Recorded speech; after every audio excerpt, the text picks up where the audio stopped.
आपण पुन्हा एकदा जाऊयात पुण्याला. प्राची आहे. प्राची, श्रीकांत आणि आनंद आहेत तुझ्यासोबत. ते जसं मगाशी सांगत होते की ते ज्या गावात जायचे त्या गावामध्ये कुतूहल असायचं त्यांच्या सायकल्स बद्दल. मलाही आता असंच प्रचंड कुतूहल निर्माण झालंय. या दोघांच्या सायकल्स कशा आहेत, काही वेगळ्या आहेत का? सायकल्स त्यांच्या सायकल्स विषयी विचार ना त्यांना.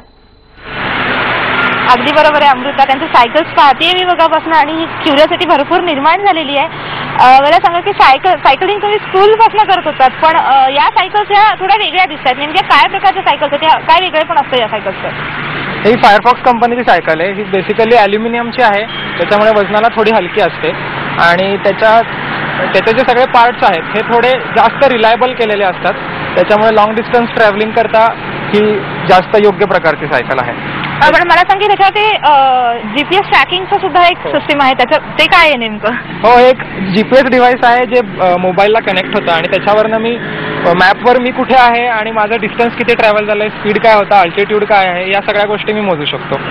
त्याच्यानंतर या बॅग्स ज्या दिसतात त्या खास नेहमी मिळणाऱ्या बॅग्स आहेत, त्या थोड्या मॉडिफाय करून घेतलेल्या आहेत जेणेकरून त्या सायकलला लावता येतील आणि परत त्या अटॅच करून मला पाठीवरही लावता येतील. काही कॅरी करता येऊ शकतं तुम्ही. आणि ही सायकल आहे ही पण थोडी वेगळी दिसते. या दोन्ही सायकल्स मध्ये नेमका फरक काय आहे? ही कुठल्या प्रकारची सायकल आहे? माझी ही जी सायकल आहे ही मेनली सिटीमध्ये क्रुझिंग करण्यासाठी आहे, नेव्हिगेटर म्हणून. ही आहे ती आनंदची आहे ती थोडी माउंटन बाईक काइंड ऑफ आहे. माझी आहे ती मेनली फॉर इझी क्रुझिंगसाठी जास्ती चांगली आहे. पण बाकी जे फीचर्स आहेत सेम की लाईट वेट म्हणा किंवा गिअर्सचं रिलायबिलिटी म्हणा ती प्रचंड चांगली आहे. आणि आणखी एक गोष्ट म्हणजे याचे पार्ट्स एकदम हलके असल्यामुळे जेव्हा चढ वगैरे असेल तेव्हा खूप फायदा होतो, कारण वजन तेवढंच कमी होतं.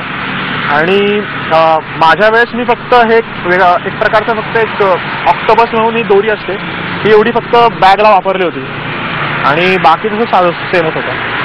आपण मला सांगा की स्पोर्ट्स सायकलिंग आपण बघतो, स्पोर्ट्समध्ये जेव्हा सायकलिंग कॉम्पिटिशन्स असतात त्यामधल्या सायकल्स असतात, काय वेगवेगळ्या प्रकारच्या सायकल्स असतात आणि टुरिझमसाठी म्हणजे तुम्ही ट्रॅव्हलिंगसाठी वापरण्यात येणाऱ्या सायकल्सचं काय वेगळेपण असतं? रोड बाईक्स असतात त्याचे टायर अत्यंत बारीक असतात. त्याचा एअर रेजिस्टन्स जो असतो तो मिनिमम व्हावा आणि स्पीड जास्त मिळावा अशा करता त्या डिझाईन केलेल्या असतात.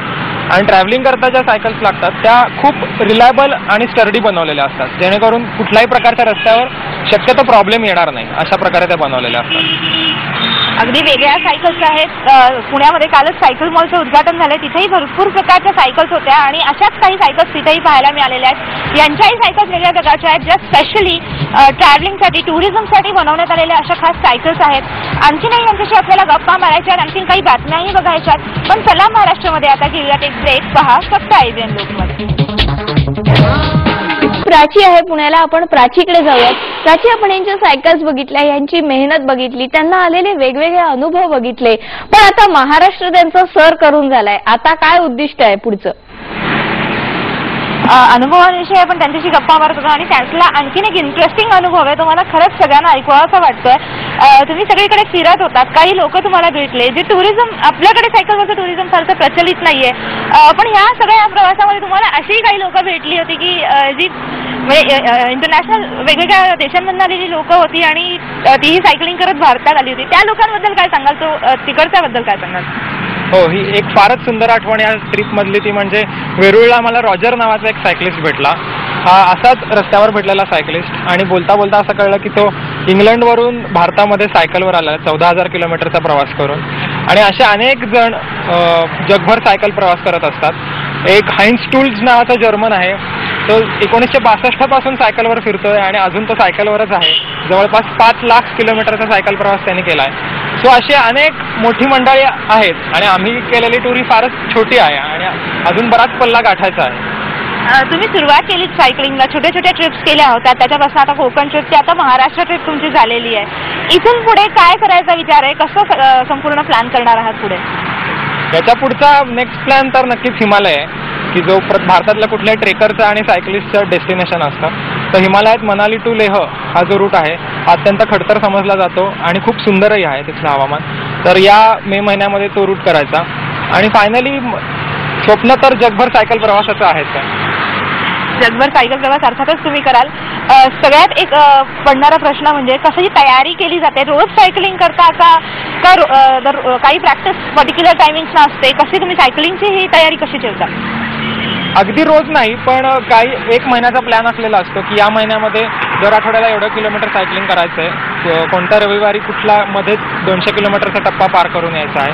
असं साधारण डिसेंबर आणि जानेवारीचं प्लॅनिंग झालेलं असतं, कारण हा सीझन खूप छान आहे सायकलिंग करता, आणि मग असं प्लॅनिंग करून तयारी करतो आम्ही.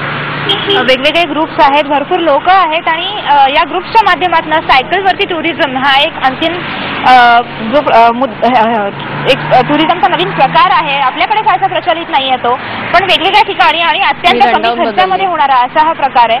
आणि हा सगळा अनुभव यांनी घेतलेला, त्यांच्याबरोबर गप्पा मारताना खरंच खूप मजा आली. अमृता, थँक्यू प्राची, तू एक मस्त सफर आम्हाला घडवलेली आहेस, आणि आता तूही यांच्या सायकलवरनं एक ट्राय करून बघ, राऊंड घ्या.